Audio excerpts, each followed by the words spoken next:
Previously on the last Pokemon Crystal Challenge run, they just would not fall out of the mouth correctly. And coming up, hit yourself again, do it. You know you want to, go on. Welcome back to one of our classic time challenges here on the channel. This is of course the series where we take a Pokemon and we give it no extras and see just how quickly we can defeat Red. Sometimes, as we've seen in the past, we have a fantastic time, and other times like today, I think it's going to be tricky to say the least, because today we are running LEDIAN. LEDIAN evolves from Ladybus, so we are starting at the bottom of the evolutionary line in this challenge, and I think this one might be a fairly tricky affair. Before we get into the challenge, we'll take a look at our stats. We're level 5 with 19 HP, holding a berry with just tackle. We've got 8 in attack, 9 in defense, 10 in special attack, 14 in special defense, and 12 in speed. And so off we go with another challenge. I'm not expecting great things from LEDIAN, I've got to be honest. It's not got the best stats in the world, and its early game typing isn't exactly great for a fast run time, but we are going to give it a fair shot regardless. Now, because we are running one of our classic timed challenges, we are going to be starting at the very bottom of the evolutionary line and working our way up to LEDIAN. That's going to happen at around about level 18, I do believe. I did check before starting recording, but my brain's a little bit like a sieve at the moment because I've been ill. So hopefully it is level 18. You may see on screen we are in the fast experience group. That's one of the few things we've got going for us. And actually, for a bug type, we have fairly good coverage. We don't have the best special attack in the world, even as a LEDIAN, but we do have access to a couple of the punches. Plus, with Hidden Power Fire being on the learn set, I think we'll be able to at least knock most things out within a couple of hits when they are super effective. So coverage is something I'm not too worried about. We even get Giga Drain later on, and that's going to be absolutely wonderful for the Brock battle. Now, I'm not quite sure how I'm going to tackle this particular challenge. I've come in with no prep work like I always do. I'm thinking Sprout Tower is probably a must in this particular challenge, because we're going to need all the levels we can get for Falconer. We've only got 30 in our physical defense, and I don't think we're even going to be able to get through Birdkeeper Abe without being massively over-leveled, but we will have to see as we take the challenge on. I reckon this one's going to be a bit of a slow start, but as we progress through the challenge, hopefully it will get a little bit easier. There are definitely going to be some sticking points, but we're not running Supermons, so we can reset as many times as we like, and I'm fairly certain we will have quite a few resets in the course of this one.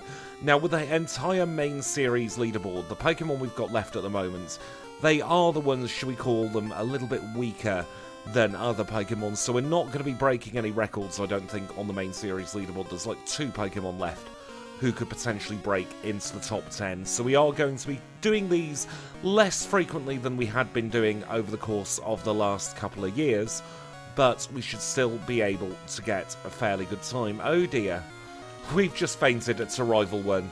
Not very often that happens, but look, we've got 20 in attack and 30 in defense.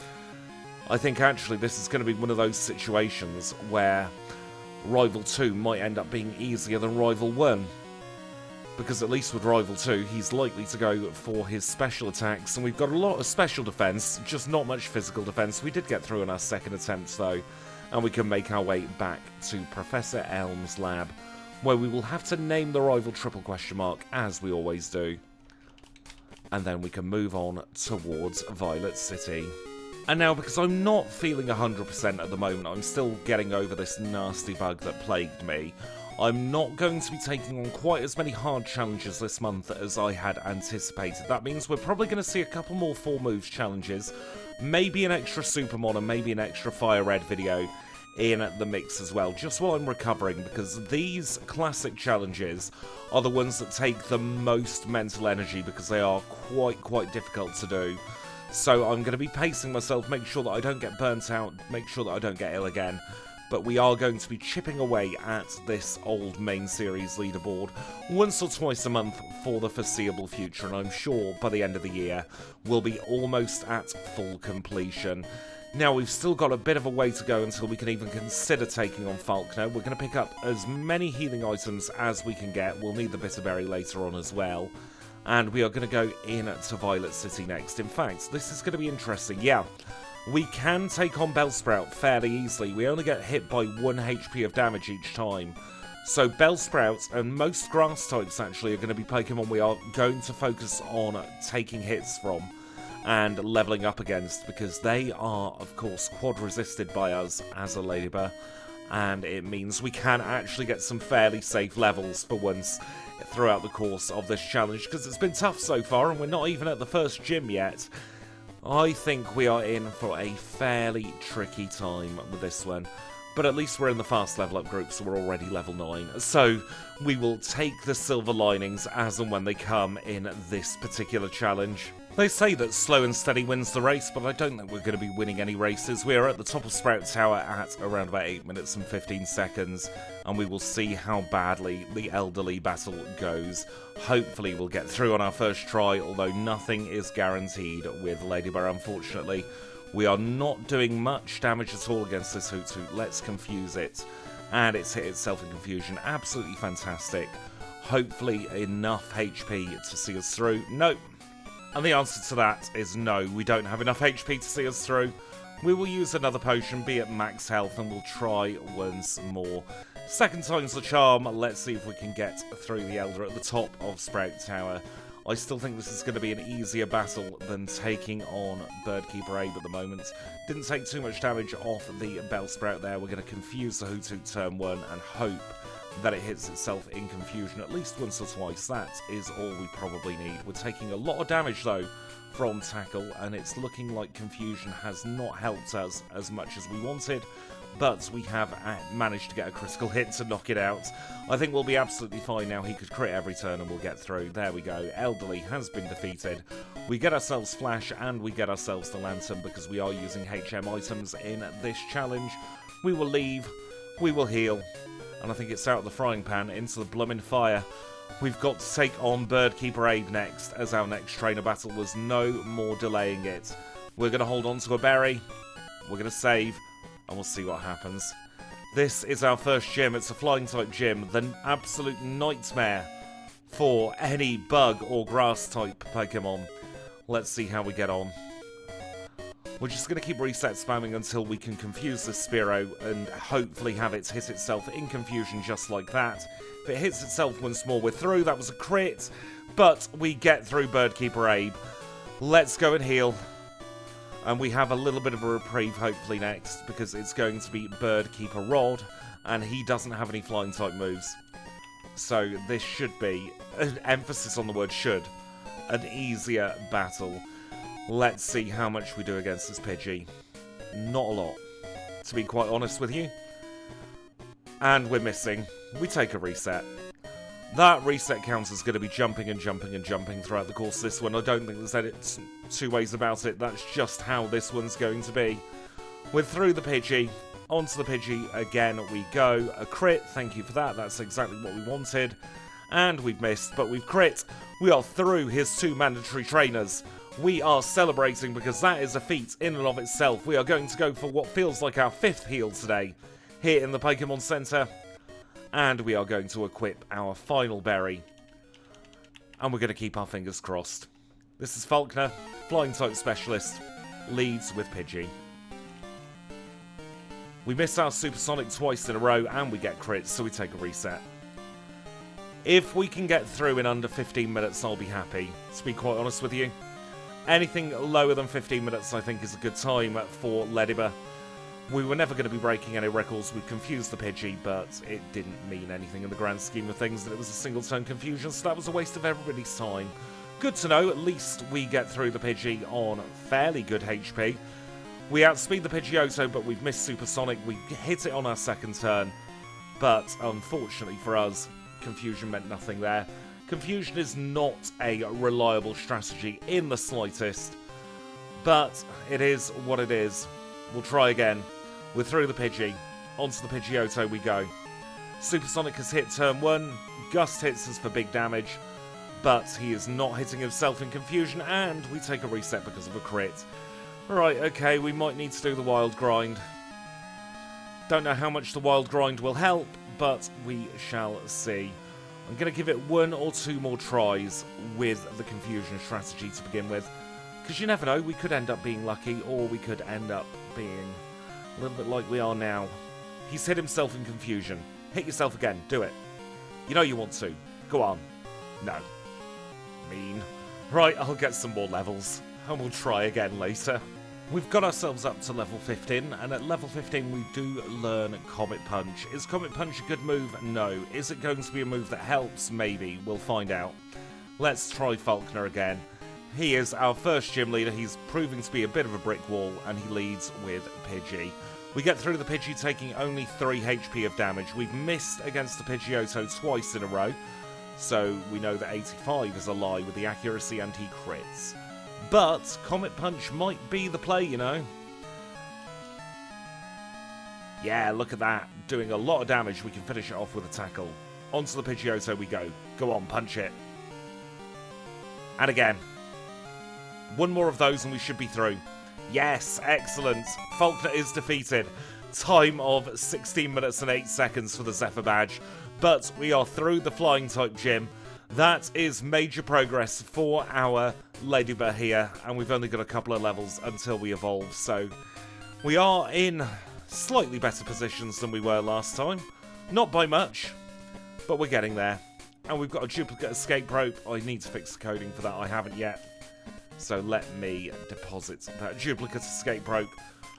Part of the thing with the key items is you can get the escape rope in 2 places, and I kind of forget that when I go for these challenges. I fixed it on every other version of the game that we run, except for the challenge run patch. And now we've just made our way through the Union Cave. We are going to be going back in a moment, because we are going to be wanting Swift. But before we do that, we are going to sell some of the extra bits that we picked up that we're not going to need, such as the Paralyze Heal and the X Accuracy. We're going to buy some repels here, and we're actually going to buy an extra repel on top of what we normally do.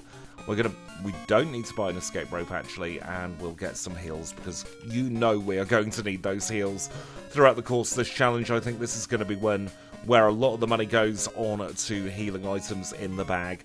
We'll activate the Team Rocket sequence while we are at it, and now we will head back to the Union Cave, because we're going to pick up Swift. So we'll take our 4 steps in here, we'll move the repels up to the top of the bag, and now are we going to get past him? No, we're not. He's only got a single Slowpoke, so he shouldn't be the worst in the world. Let's try a Comet Punch. 2 turns of damage, that's still slightly more than a tackle. We'll just do tackle now because it's 95% accurate, and we will eventually get through this Slowpoke. There we go.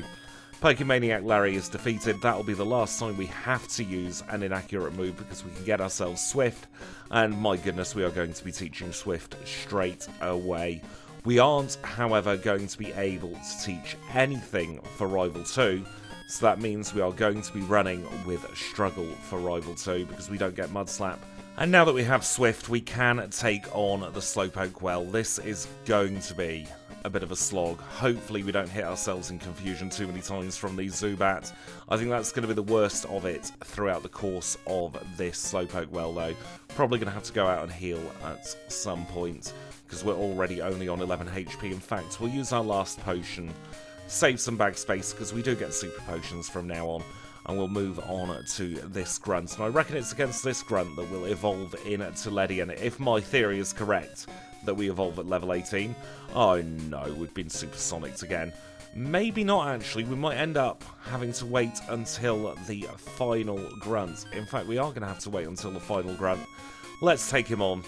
Hopefully he won't be too much of an issue. 4 or 5 shots, maybe. It just depends on whether Smog hits like that. Right, okay. Take a reset. Maybe Supersonic? If we get poisoned like that on turn 1, we're just going to take a reset. This is going to be a very, very reset-heavy challenge. Oh, that confusion was pointless, wasn't it? Always the way. Smog is a very low accuracy move, so hopefully we can take advantage of that. Comet Punch, do your thing. No! Oh. I've locked into this battle now as well. So let's hope we get the RNG to see us through this particular coughing. Hit yourself, go on, there we go. Comet Punch, do something, anything. Poison gas, no. It's not what we want. Please just hit yourself in confusion. This should not be the tricky battle that it's turning out to be. If we don't get poisoned, we're in with a half-decent chance. I think we should be okay now. Yeah, we're absolutely fine. There we go. And we evolve. Level 18, we say goodbye to the atrocious Ledibur, and hello to the slightly less atrocious LEDIAN. There we go. At least we've got our final Pokemon for this challenge now. And now we've just made it through all of Bugsy's gym trainers, so we are on to Bugsy. He is our second gym leader together today. He is a Bug-type specialist, leads with Metapod. It's a 3-shot on the Metapod. We grow to level 20 and out comes Kakuna. We're going to try tackling this Kakuna and hopefully it will just stay hardening. As long as we don't get poisoned by Poison Sting, we should be fairly okay. We've got Swift for the Scyther. Fury Cutter's not going to do too much at all, at least in the early days, but he crits. We're not getting very good luck on this one, are we? We'll try again. I think the plan here is to try and waste as many tackles as we can in the early part of this battle, because we're going to need to deplete all of our power points anyway in preparation for the rival battle that's coming up. We are going to have to use Struggle because we've only got normal type moves. We grow to level 20 once more. Let's use Comet Punch against this Kakuna. We get the 4-hit on the Comet Punch, and we are gradually losing health because of Poison Sting. We might be too low, actually, for this Scyther. We'll give it a go. He's gone for Quick Attack. That's interesting. That might give us an in to win this battle. In fact, it doesn't because he goes for Quick Attack. I've decided I'm going to try a different approach to this part of the challenge. I've depleted all of the PP in the grass, and we're going to try and take on the rival next. It's going to be a 2-shot with Struggle. We have been sent to sleep, which is kind of annoying, but if he just uses Spite, we should be okay for this, because we have no moves to begin with. We're going to take a reset, though, just because that is a bit of a long sleep, and it is a 50-50 as to whether we'll get sent to sleep. I'm really hoping that once we get to Goldenrod, and once we are able to learn some special moves, this challenge will become an awful lot easier. Ember's not doing too much, but then we're not doing much against this Quilava either. Let's see, can we knock it out? No, we can't. So instead, let's try Bugsy again with Struggle. See how this goes. Can't be any worse than Rival. It's looking like it's going to be a 3-shot here on the Metapod. We get through that, and we are on to the Kakuna. Again, it's going to be a 3-shot against the Kakuna. It doesn't matter if we get poisoned, we're holding on to a berry. We grow to level 22, out comes the Scyther. He uses Quick Attack, which is kind of annoying, but hopefully we'll now be able to just chip away. If Fury Cutter misses, we'll be definitely in easy street. Just like that, we get through Bugsy, so we do have our second badge in 3205. But that still leaves us the issue of what on earth are we going to do about the rival? We'll heal up to full health. And I think we've just got to keep persevering here. This is the last battle where we'll need to use Struggle at the very least. So we got that going for us. Nope, we got sent to sleep. We try again. Oh, it's been a while since we've had a reset heavy run like this. Even Lickitung didn't have this many resets, I don't think, at this point. We get through the Ghastly in about as good a health as we can possibly get through it. Now, we don't want to get burnt by this Quilava. That would be absolutely devastating. Do we get burnt? No, we don't. We're only on 8 HP, though, for the Zubat. Struggle does a lot, but not enough. It's back on the grind we go, unfortunately. We have scraped together enough experience points to get to level 24. By the way, we can't hold a berry in this battle because we are out of berries, and the rule of the challenge means that we cannot reset the day in order to get more berries. We get the number of berries that we get throughout the course of the challenge, and that is it. That critical hit has sealed our fate in that attempt. We really are getting very unlucky with the crits, but it stands to reason that the more turns of damage we take, the more crits we are going to be facing in general. We didn't get paralysed from that lick. That's a very good start. Now, I do know that Struggle can crit in Generation 2, so you never know, that might be what we need to have happen. We're through the Quilava, but we have got our accuracy lowered, and Struggle isn't 100% accurate in Gen 2. Just like that, you can see it missed, but we have got through at long last. Nearly 40 minutes to get through the second rival battle, but the hard days are now over. We're going to be able to get into Goldenrod. We're going to be able to get some of the punches. We are going to be able to learn some special moves at long last. Now, even though we're going to be mostly focusing on our special moves, Headbutt is still a very good move to have with our base speed because it gives us a 30% chance of incapacitating the opponent for a turn. And we really cannot turn that down.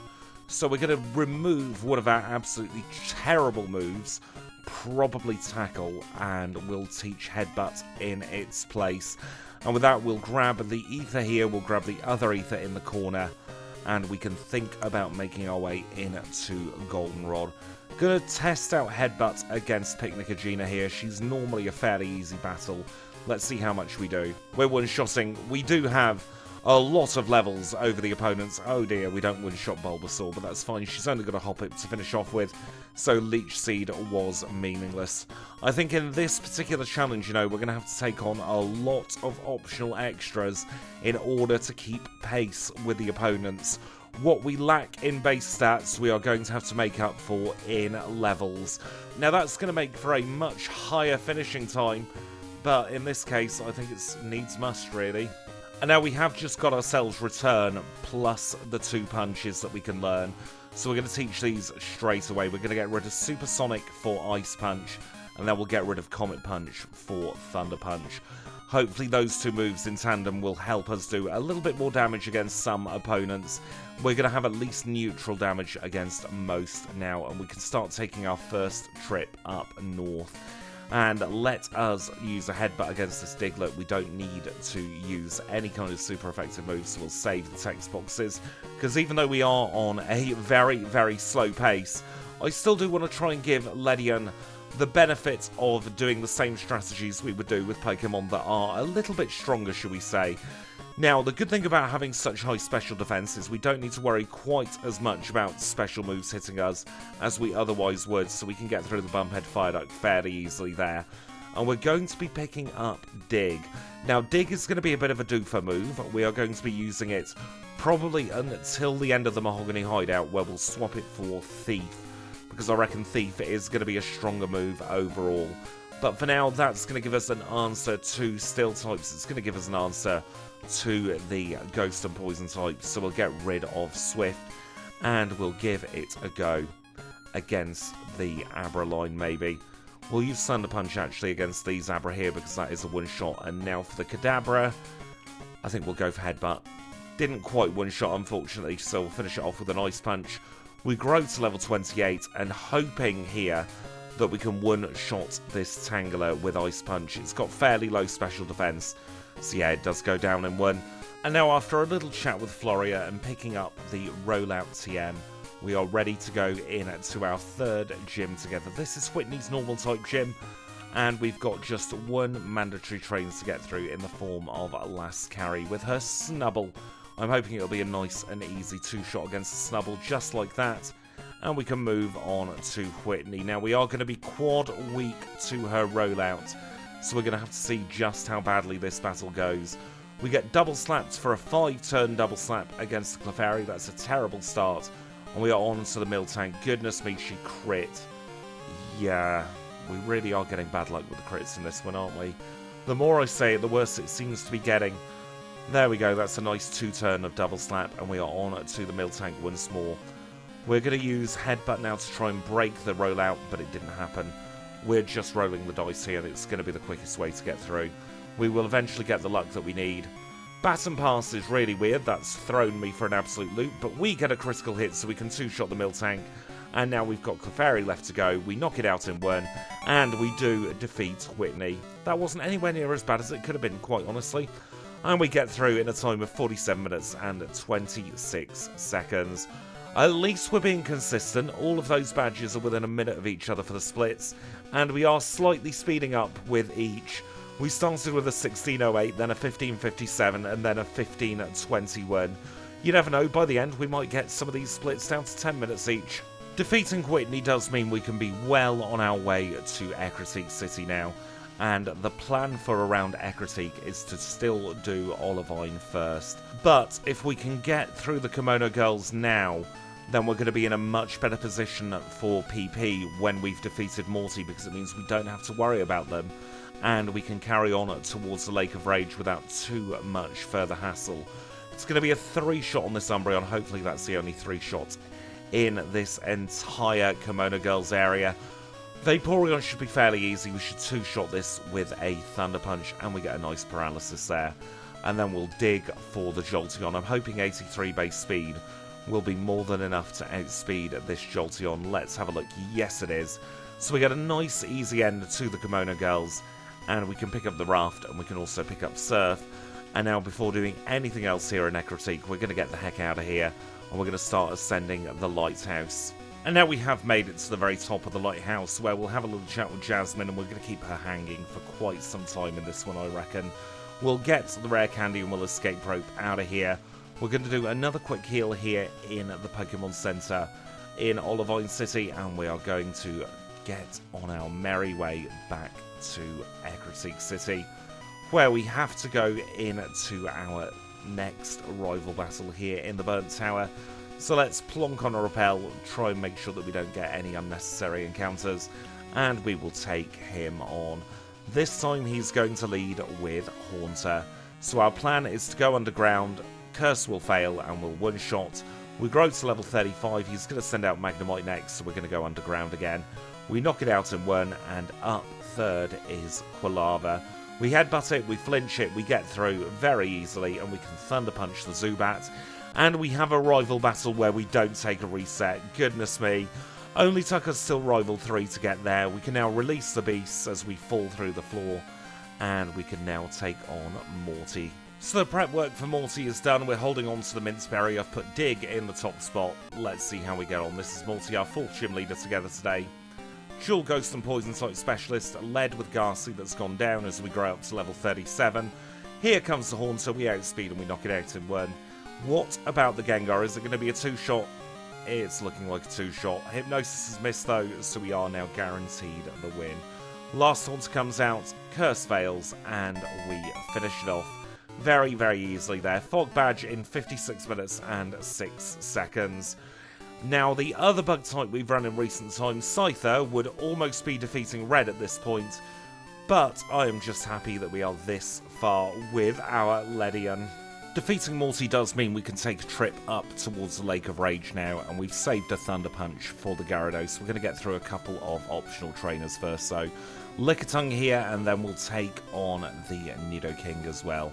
We might actually Ether Thunder Punch, thinking about it, so that we can take on the Slowbro, because that's going to give us fairly good defensive stat experience, and we've got 4 Ethers to play with, so let's do just that, and we'll take on Pokemaniac Ben as well. We'll plonk Thunder Punch into top spot, and it's a lovely one-shot against that. So now we can get to the lake, and we'll take on the Gyarados. Oh my goodness, it's a red Gyarados. Who was expecting that? Who was expecting the one-shot more seriously, though? I know it's quad weak to Thunder Punch, but still, I reckon that was a range. We will have a little chat with Lance, and we'll make our way over to the other part of the Lake of Rage. Here at the northern part of the lake, we're going to pick up the rare candy. We are also going to go and grab both Detect to sell for some money, and we can get Hidden Power. Hidden Power Fire is our type of choice in this particular challenge. It's going to give us an answer to Jasmine that's much more reliable than Dig, because that Steelix has over 200 in its base stats in physical defense, whereas its special defense is fairly mediocre. So now let's get ourselves back to Olivine City. We'll heal up our power points here, and we can take a trip across the ocean. Across the other side of the sea, we're going to pick up the secret potion from the man in the dodgy shop, and we'll go into our next gym. Now, I'm hoping this one will be fairly simple for us, because we are going to have the type advantage, or at least, shall we say, we will resist the fighting type. So we're not going to be in quite as bad a position as we have been throughout the course of the earlier gyms. This Hitmonchan is going to hit us with a bunch of super effective punches, but because Hitmonchan has very low special attack, it's not really going to mean much in the grand scheme of things. Now, I doubt we're going to be able to one-shot most of the Pokemon in here, and thank goodness he switched there. He has a Rock Slide, so that could have been a little bit dangerous. So the AI worked in our favour for once throughout the course of this battle. In fact, we did get a lucky switch earlier as well, didn't we, with the Clefairy. However, that was more down to RNG than anything that Whitney actually wanted to do. Now we'll finish this one off with an Ice Punch, and we've just got this last Mankey left to go. And with that, we have made it to Chuck, so let's do a very quick bag heal, and we'll plonk on a Repel at the same time. I think the Mint Berry's probably going to be the berry of choice for this, and we'll take him on. This is Chuck, our 5th gym leader together today. He is a fighting type specialist, leads with Primeape. We get the flinch on the Primeape, so we are on to the Poliwrath. We've got Thunder Punch. I'm hoping this will be a 2-shot, just like that. We grow up to level 40 when massively over-leveled for this part of the challenge, but we do get the next badge, the Storm Badge, in 1 hour and 1 minute on the nose. Let's get ourselves the air balloon as well so we can do a little bit of housekeeping, and we'll meet back up in Mahogany. Here in Mahogany, we've got to get through the rocket hideout, and this should be a very, very easy affair for us on this particular challenge. We are at the point now where we are so over-leveled, and these rocket grunts are incredibly under-leveled, that it should just be free experience throughout the course of this area. I am also trying to figure out what move I want to get rid of for Hidden Power Fire, because we're absolutely going to need that for Jasmine. I've got a feeling, you know, we might be saying goodbye to Headbutt a little bit sooner than we normally would, but it is a renewable TM, so we are able to repurchase it in Goldenrod's Pokemart should we need it later on. So I'll probably pick up one of those for a little bit of insurance later on throughout the course of this challenge, just to make sure that if we do need to use any flinch strats at any part of this challenge, we will have it in our back pocket. Now, I was never going to make you sit through the rest of the rockets. We are now at the very end of the Mahogany hideout. We've got the Bath Plug and Whirlpool from Lance, and we will get the heck out of here. And from there, we'll go straight into our next gym together. We're going to take on Roxanne. This might be a mistake, but I'm hoping we can one-shot the Jinx. We can't, but Powder Snow doesn't do too much at all. And from there, we can do the loop-de-loop. And find ourselves in the corner because I misclicked. That's absolutely fine. We'll do a little safety heal here for Price, and we'll take him on. Price is our 6th gym leader together today. He is an Ice-type specialist led with Seal that went down in 1 shot. Probably going to be a 2-shot here against the Dugong as Aurora Beam does a little bit of damage. We grow to level 54, and out comes the Piloswine. We're going to use Dig on turn 1 on this Piloswine because I'm not confident of the 1-shot. However, we can now finish it off with a Hidden Power, and we are through Price on our first try. And we obtain the Glacier Badge in 1 hour, 8 minutes and 4 seconds. Let's get out of here. Let's, in fact, do a heal here in Mahogany Pokemon Center. And we've now got to reascend the Lighthouse, because we put her off for long enough. It's time to take on Jasmine. I'm hoping a combination of both the Charcoal and the Hidden Power Fire will be enough to see her off fairly easily. Plus, we do have Dig for the Magnemite, which is a quad super effective move if we absolutely need it. So we will give the Secret Potion to Jasmine. She's going to take flight after pocketing it like she normally does. So let's get out of here with the escape rope, and let's get into our 7th gym. This is Jasmine. She's a Steel-type specialist, and she's going to lead with Magnemite. Let's see how we get on. Do we one-shot? Yes, we do. Perfect. So we know that we can one-shot these Magnemites. This Steelix is going to have a Rock-type move, so we do need to be a little bit careful. I'm going to use an Ice Punch on turn number 1, and then we'll finish it off with a Hidden Power on turn number 2. There was absolutely no way we were going to get through in one shot, even with the Charcoal. But that does mean we now have our 7th badge in a time of 1 hour, 9 minutes and 10 seconds. And we'll get ourselves back to Mahogany, and we'll make our way through the Ice Path. So we've picked up everything that we need here in the Ice Path. We've got the vitamins, we've got the TMs, and we've got the Never Melt Ice, so we can now fly to Blackthorn City. We don't need to Poke Center heal, so we'll just dip in, so our TP spot is there. In the Pokemon, we're going to pick up 12 Max Repels, so that'll see us fit through to the end of the challenge now. We're going to get the Elixir here, that's the better Elixir to get. We'll try and get past this cool trainer. We'll grab the Nugget, and I think today we are going to get the extra PP up, as well as the extra Prizzcure Berry. I think both of those are going to end up being very, very useful for us. And we'll take on a Graveler because our Repel wore off. And honestly, we might end up needing that stat experience in defense from the Graveler. Here is the last Prizzcure Berry, so we'll pick that up. and we can make our way over to Goldenrod. And here on our second pass through of Goldenrod, we do have to go into the underground, where we're going to take on the fourth and penultimate rival battle. This time he is going to lead with his Golbat. We've got Ice Punch in slot 1, so it's an easy one-shot to get us started. He's going to send out Magnemite next. We'll use Hidden Power and we'll knock it out in one single hit. Up third is the Quilava. We're going to get underground for this Quilava. Flame Wheel hits us, but not too hard. We'll finish it off with a Thunder Punch. Haunter comes out next. We've got Dig for the Haunter. That means the Curse will fail. We grow up to level 48, and here comes Sneasel. Sneasel's going to hit us very quickly with a quick attack, but we knock it out in one. And we have two rival battles in a row where we have gotten through on our first attempt. Things really are looking up for this LEDIAN, aren't they? We've got even more rockets to take care of now, though. I'm not going to make you sit through any of these. LEDIAN and I will skip now to the very top of the radio tower. And at long bloomin' last, we are at the very top of the radio tower. We've just gotten through the final executive. So we'll get ourselves the clear bell. We'll never ever think of that again for the rest of this challenge run. But we can now leave. We'll get the pink boat off Marie just in case we learn Headbutt or Return. We don't want to get Sunny Day. That would be an absolutely devastating move to have on our learn set for us. And instead we will go and answer the radio tower quiz. So it's 11212 to get ourselves the radio card. That will mean we'll be able to get through the Snorlax in Kanto if we ever get there. And now we'll take a trip back to Blackthorn City, where we'll do a quick heal in the Pokemon Center for PP Porpoises, and we'll make our way in to our next gym. Now we have Ice Punch and Thunder Punch, so I'm hoping this Dragon-type gym will be a fairly simple affair. We'll have to see if that comes to fruition. There are a few mandatory trainers though, so we'll skip through these and we'll get towards the end. We've had no problems at all with any of the mandatory trainers here in Claire's gym, so that means we can now take on Claire herself. She is our final Johtonian leader. She is a Dragon-type specialist who's going to lead with Dragonair. A combination of Price's Ice-type badge boost, the Nevermelt Ice, and fairly good special attack means that we are one-shotting all three of her Dragonair, and we can move on to the main event, which is the Kingdra. Now, we don't have anything great for the Kingdra, I don't think, so we're just going to have to try and hope for the best.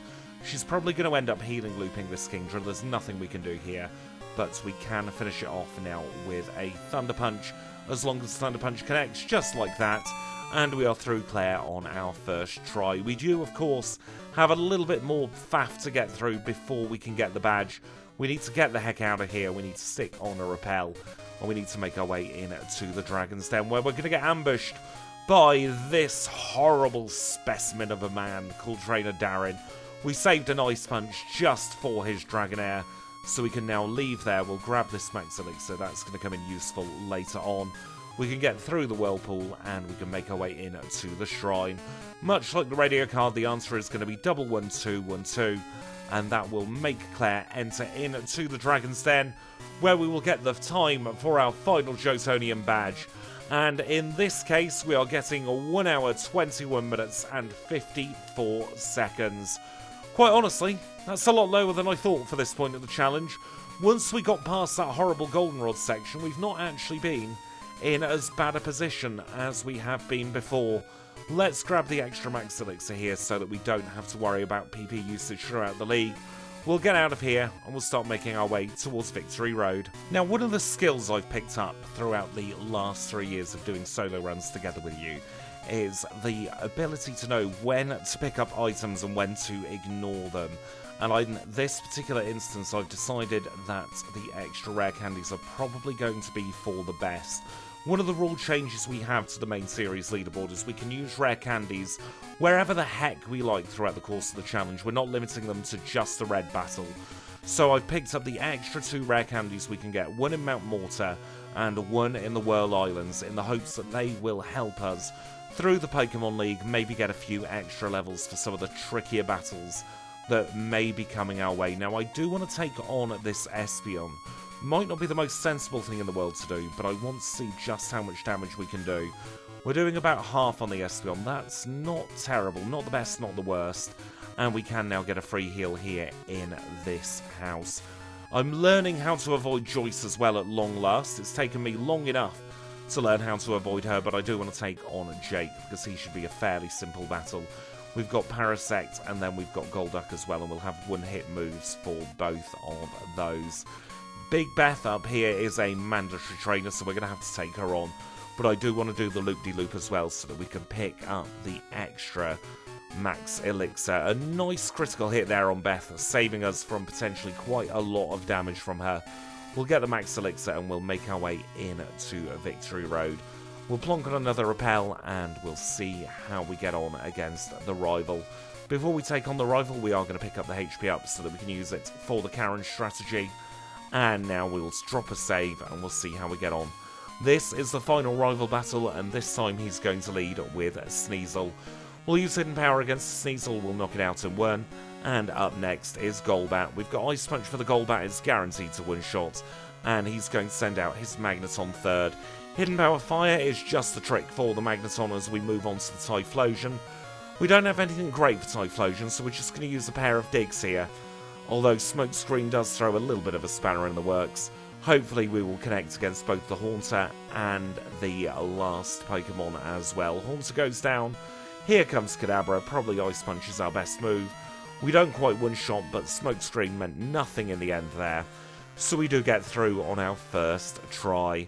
After a set of very difficult rival battles at the beginning of the challenge, we have had a much smoother time of it this time. Let's get ourselves a bunch of full restores now, and we'll take a look at our stats and make some predictions going through the league. We are level 56 with 149 HP, holding the Never Melt Ice with Ice Punch, Hidden Power, Fire, Dig and Thunder Punch.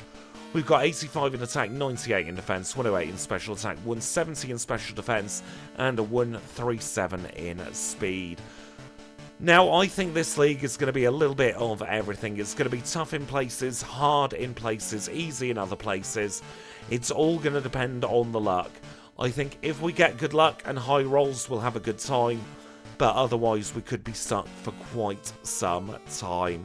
So there's no time like the present. Let's start with Will. He is our first league member today. He is a Psychic type specialist, leads with a Xatu. Thank goodness we've got the badge boost for Ice Punch there, because that's probably what caused that to be a one-shot. We've got Hidden Power for the Jinx, and we crit. Very, very nice. We grow up to 57. We can Ice Punch the second Xatu as well. That goes down in one. So he's going to send out Executor. Once again, Ice Punch is putting in the work. We knock it out. And we have Slowbro left to go. Probably going to be a two-shot as he goes for Curse.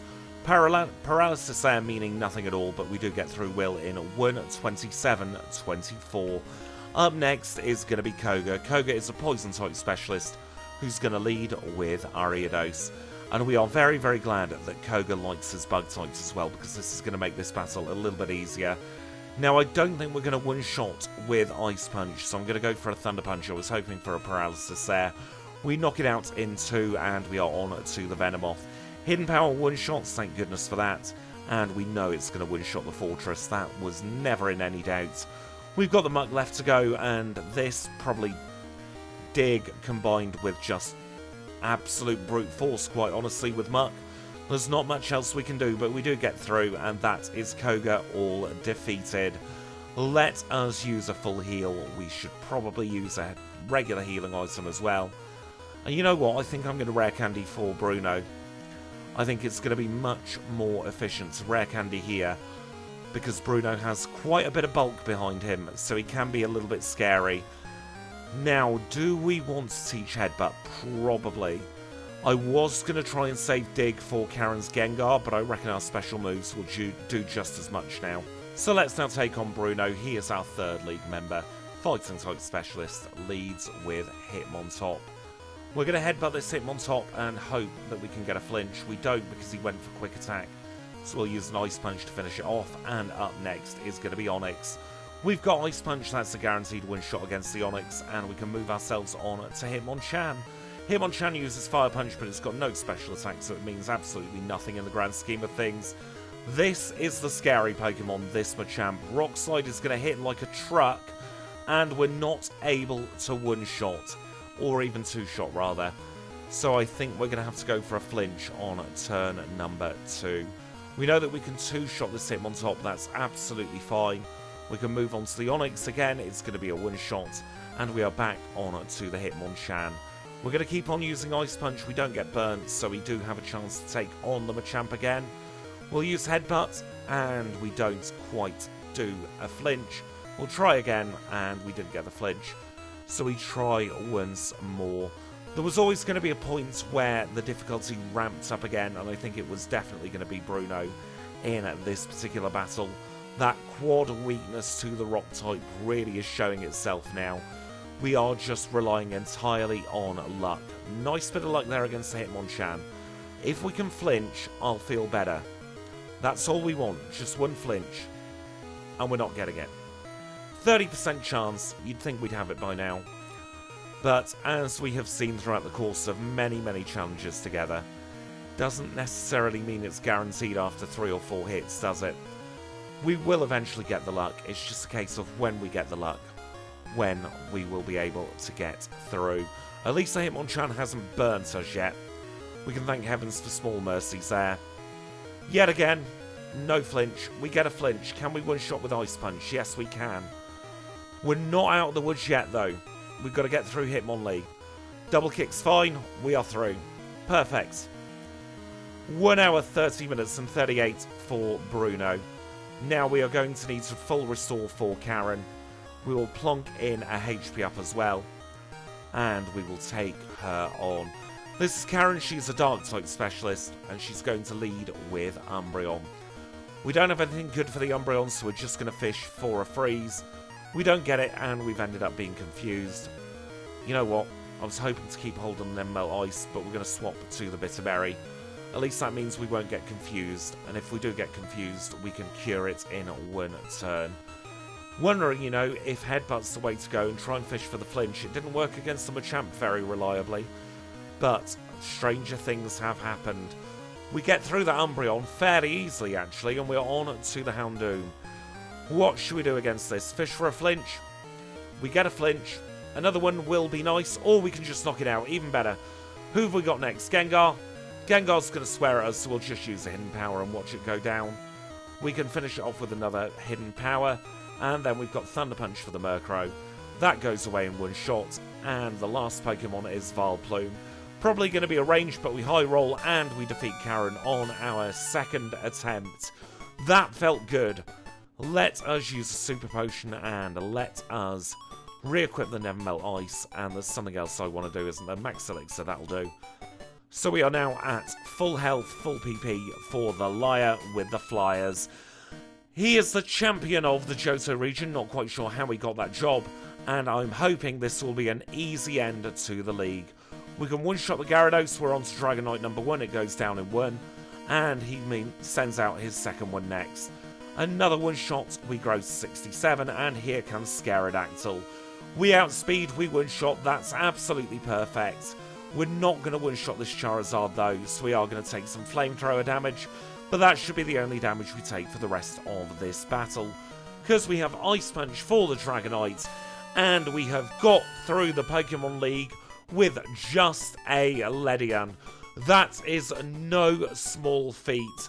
We're by no means close to the quickest challenge we've ever had, but it doesn't matter. All that matters is that we have gotten through in a time of 1 hour 32:54 for the Pokemon League.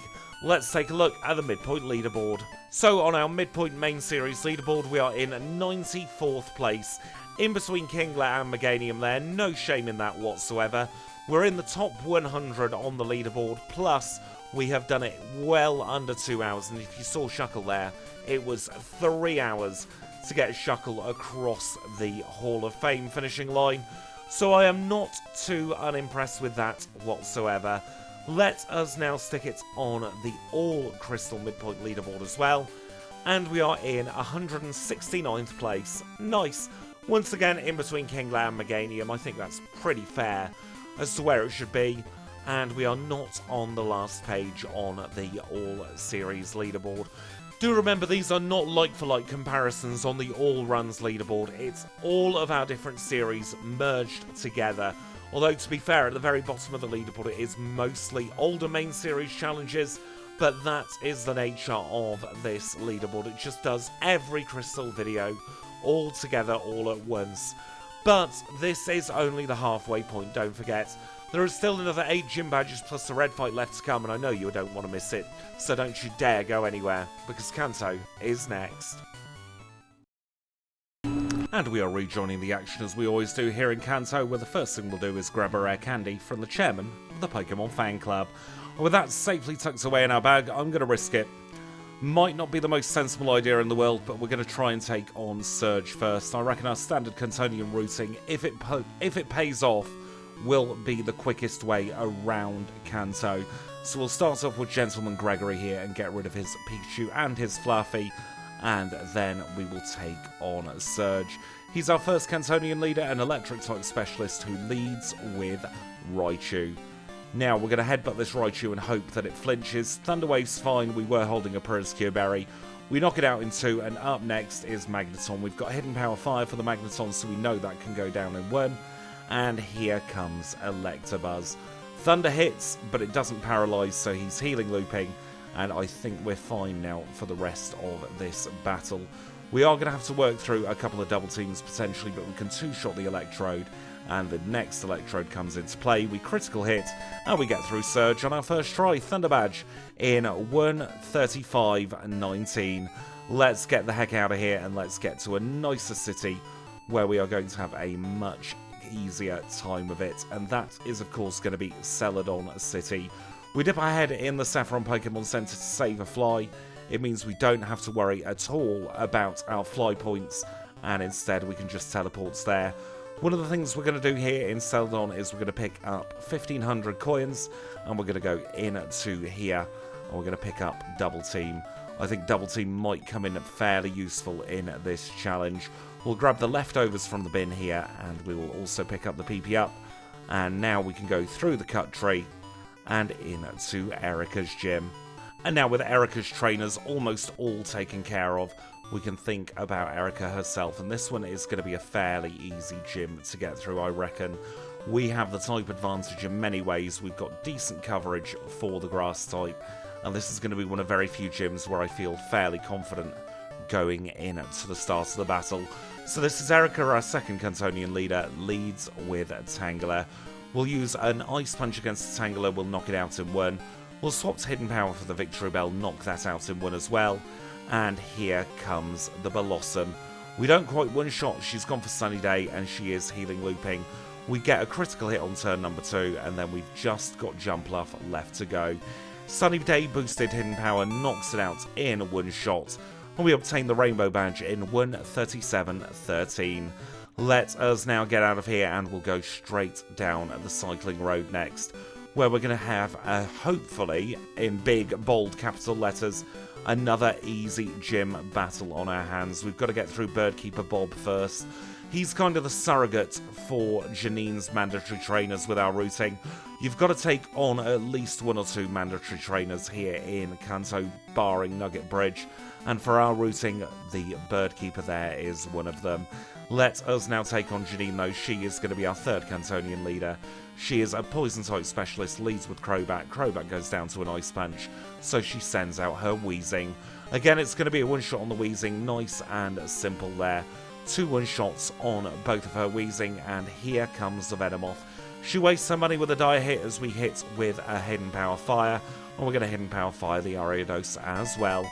Janine is down, and we get the Soul Badge in 1 hour, 38 minutes, and 14 seconds. Let's now leave here, and we'll make a trip back to Saffron. Now, we're going to try something slightly different with our routing here, and we're going to take on Sabrina now. That's so that we've got a little bit more PP to play with when we get to a Nugget Bridge. So Sabrina is our third gym leader here in Kanto. She is a Psychic-type specialist, leads with Espeon. Unfortunately, we've been sand attacked there, which is kind of annoying. But there's not much we can do. We have a lot of special defense behind us, so it shouldn't change too much throughout the course of this battle. And in fact, it doesn't change anything at all. We get the Marsh Badge in 1 hour, 39 minutes, and 10 seconds. So we're going to get out of here now, and now we're going to start heading towards the Rock Tunnel. I tell you what, it's nice having the lantern here in the Rock Tunnel for once. It means I can actually see where I'm going, and I don't have to do that extra little bit of pressure on myself to do the Rock Tunnel movement, especially after a challenge like this, which has been incredibly draining. so far. It's one of those challenges where I knew it was going to be a taxing one going into it, but I didn't realise it'd be quite this taxing. That bit in Azalea Town really has taken it out of me. But we are through the rock tunnel. Let us get ourselves into the incompetence power plant, where we'll have a little chat with the manager of the power plant, who, quite frankly, needs to get a different job at this point if that's how he is with his work. We'll fly back to Saffron, and because we've already done the Sabrina battle, we can go straight up north into Cerulean, where once again I'm going to try doing a little bit of speed strats there by skipping some movement and just flying into Cerulean proper. And you know what that means when we're in Cerulean. It means it's time for Nugget Bridge. And in this Nugget Bridge, I want to talk to you about this particular challenge, because if we were doing the old style where we didn't have the live voiceover, I can guarantee this video would never ever have been made. It is one of those challenges with the nature of how LEDIAN plays. It was always going to be a tough one from start to pretty much finish of this challenge. And the idea of keeping in everything important for the challenge while also then doing a voiceover in post, it would have been too much. It would have been like the old Tangler video that ended up being made very, very much later than it was recorded. And I think there was a Lickitung challenge as well that never saw the light of day because the edit and the voiceover would have been far too much. But doing it this way, I get to pace myself, I get to record in clips, I get to take as many breaks as I like throughout the course of the recording, and it really does come together an awful lot easier. I also edit completely as I go, so right now, I would say we're probably around about 56 minutes and 23 seconds, I want to say, depending on if I've cut anything out in the final edit. But it is nice to have that option available to me, because it does make everything that little bit more manageable, and it makes the videos, I think, a little bit more fun as well, because you get genuine live reactions. And now we're at the very end of the Nugget Bridge. I tell you what, doing these recordings and doing the little chat here really does make Nugget Bridge fly by. It's nowhere near as bad as it used to be, and let us now go into our next gym. This is Misty. She is a water-type specialist, and she's going to lead with Golduck. We'll use Thunder Punch against the Golduck, we'll knock it out in one, and then probably a return into a Thunder Punch for the Lapras. No Perish Song here, so we don't need to worry quite so much about the number of turns we use. Amnesia's fine on the Quagsire, and that just leaves Starmie left to go.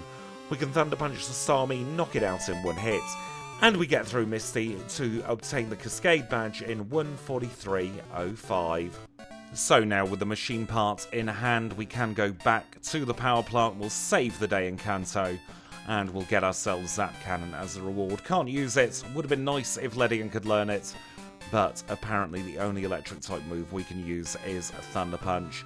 We're going to go into the radio tower here in Lavender now to get the X-Men card, and that combined with the radio card we got in Goldenrod Pokémon Center means we can wake up this very, very sleepy Snorlax. We use the Pokeflute here and we wake it up, and we're not even going to bother to try and knock it out today. I don't think that would be a sensible idea. Instead we'll go straight through the other end, and we'll avoid we won't avoid 3-Drill, we'll take him on today, why not? It is not like we're on a fantastic pace anyway. This is 3-Drill, part of the Viridian Hedge Maze, friend of the channel, and he's going to give us some delicious experience points with his 3 Beedrill. So we'll defeat him, and we'll now plonk ourselves into the Pokemon Center, and we'll think about how we want to take on Brock. So I was thinking about Giga Drain for Brock, but I think we'll be able to get through just Thunder and Ice Punch, so we won't have to learn anything new for this battle. This is Brock, he's a Rock-type specialist, led with Graveler that went down in a single Ice Punch. Onix is going to go down in exactly the same way, and that brings us on to his Rhyhorn. Ice Punch yet again is a one-shot there, so we can move on to Omastar. We can swap to the Thunder Punch for the Omastar, it goes down in one, and the same thing's going to happen to his Kabutops. Very, very nice there, easy Brock battle. That's what we like to see, and we get the Boulder Badge in a time of 1:45:11. We've already faced 3-Drills, so we don't need to do any dodging strategies, so we can head straight down now towards Viridian City. I do like this movement here where you go Max Repel, Air Balloon and Fly in Viridian City, and that saves a lot of movement and a lot of time in the bag because you're combining two menuings together there, and that means we can surf straight down to Cinnabar Island. We'll pick up the rare candy, we'll chat with Blue, he'll go back to Viridian, and he's not going to wait too long hopefully, because we've got just one more gym leader to face before we take him on, and that is in the form of good old Blaine. He's a fire type specialist, so he does have the type advantage over us. We'll see what goes on here. He leads with Magcargo. We'll use Thunder Punch against the Magcargo, we crit and we knock it out in one. We're going to use Thunder Punch again against the Bumphead Fire Duck. We get burnt, but we are mostly focusing on our special attacks, so we don't really mind too much here. We get hit by our burn, Rapidash goes for Fury Attack and is now healing looping. That should be the last damage we take against Blaine as we knock it out, and we obtain the Volcano Badge in 1:46:24. Let's get ourselves back to Viridian City. We absolutely need to do a heal in the Pokémon Center after being burnt, and now we can make our way in to our final gym together, where we're about to take on Blue. So I have equipped the leftovers for this battle. I reckon we'll need them, but now we'll take on Blue. He's our final gym leader of the challenge, and he leads with Pidgeot. We'll use Thunder Punch against the Pidgeot, and we don't one-shot it. That's not great, but we are able to two-shot. We grow up to level 74, and out comes Rhydon. Is Ice Punch enough to one-shot? Yes, it is. Thank goodness for that. Here comes the Arcanine next. We'll use Thunder Punch to try and paralyze it. Nice critical hit there, but that's probably going to get him in healing range. Never mind. Didn't bother to healing loop. We should one-shot this Gyarados, absolutely no problem at all. And that brings us on to his Executor. Once again, I don't think we're going to one-shot this Executor, so we'll use two Ice Punches, and he goes for Egg Bomb. Doesn't even bother to Leech Seed. That is what we like to see. So we can regain some health as he's healing looping now, and we can knock it out in a further couple of Ice Punches. That brings us on to the Alakazam. We'll use Return, see how much it does. Not a lot, really. But we can two-shot it to finish it off, and we have defeated Blue in a time of 1:47:55. Now, we're going to take on one trainer battle before speaking to Professor Oak. That is to make sure that we are at a nice, clean level for taking on Red and using the final 3 rare candies. So we'll beat up Schoolboy Danny's Pokemon here, and then we'll fly to Pallet. Here in Pallet Town, we are going to chat with Professor Oak. He's going to unlock Silver Cave for us, and we can start making our way over there. We have done very well, I think, to get this far already with LEDIAN. I was expecting well above 2 hours to get all 16 gym badges, so I'm very happy with this time. It shows that LEDIAN isn't quite as bad as you think it would be once you get through that awful early part of the challenge. Here at Silver Cave, we will air balloon to save a few steps, dip in and out of the Pokemon Center, and we'll chop down these trees to get our final rare candy. We use a Super Repel here, by the way, so that we can then use a Max Repel straight away when we're rare candying.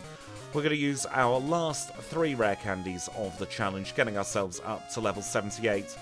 We'll use another one of our Max Elixirs, and we will also use a Hyper Potion, get ourselves back up to full health, stick on a Max Repel, and we can then teleport all the way back to the Pokemon Center, where we can go through Silver Cave and prepare ourselves for what could be a very, very tricky battle on our hands.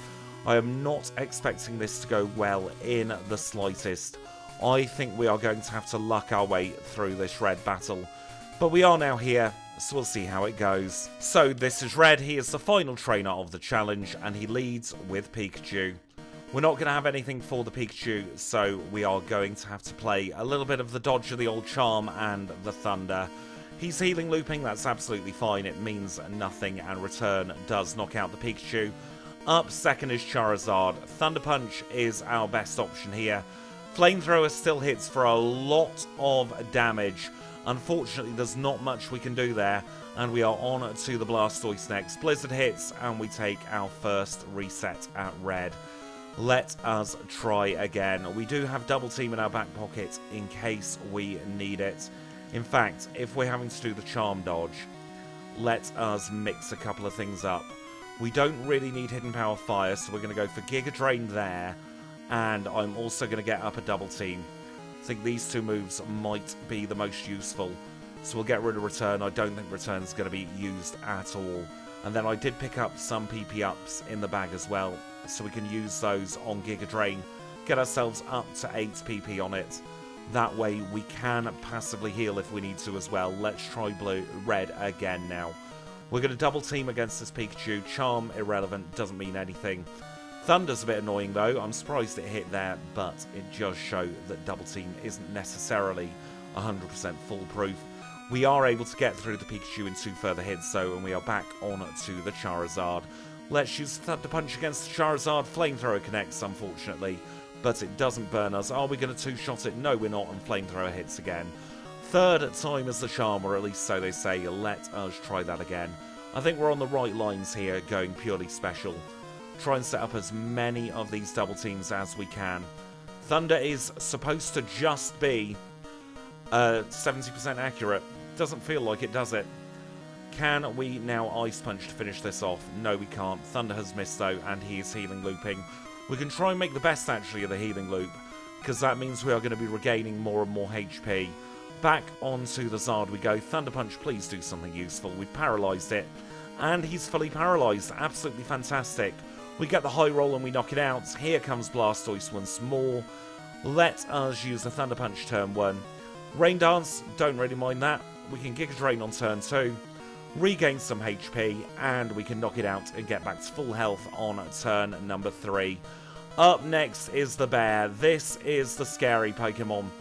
This is the one where we've got to hope that the amnesia doesn't happen. We're looking for a freeze. We're looking for any kind of hope at all. I think the freeze is the only way we're going to be able to get through this Snorlax. We've got it. Let's swap to Thunder Punch and let us just hope, beyond hope, that this Snorlax stays frozen. Just like that. Here comes Venusaur. We've got Ice Punch for Venusaur. We do a lot of damage on turn 1, not quite enough to knock it out in 2 shots, but Solar Beam barely tickles us at all. We get through Venusaur. That just leaves the pesky Espeon left to go. We're going to continue Ice Punching. That is fine. Swift does next to nothing whatsoever. Ice Punch crits, we knock it out, and we defeat Red in 152-48. That was a really clean Red fight, considering we had no stats whatsoever. Let's take a look at the final leaderboard. And that time of 152.48 puts us in 82nd place on the leaderboard, in between Muck and Blossom. I think that's a really good time for our LEDIAN. We're not on the last page. We're well above the 2-hour mark as well. I don't think we could have had a much nicer end to this challenge. Does go to show stats aren't everything. It does take a long time to get through the challenge, but if you've got a little bit of coverage, then you're pretty much a-okay. And now if we look at our All Crystal Challenge leaderboard, we're at 165th place. Once again in between Muck and Blossom, and I think that's pretty much accurate where we should be on the leaderboard. Once again, not on the last page. And once again, I think we can be very, very proud of ourselves for this challenge. And it's nice to get another main series leaderboard challenge, especially such a tricky one like LEDIAN, crossed off the list. So we are slowly but surely making progress on the main series. If you don't want to miss any of these videos, please do make sure to subscribe. If you've enjoyed this one, by the way, please do click the like button. It really does help out. Any feedback, of course, leave it in the comments down below. If you want to see this video and any other videos a little bit early, you can always join the channel membership and become a HM friend. But until next time, I will say thank you all so much for watching. It's been an absolute pleasure, as it always is here with the challenges, and I will catch you all very, very soon.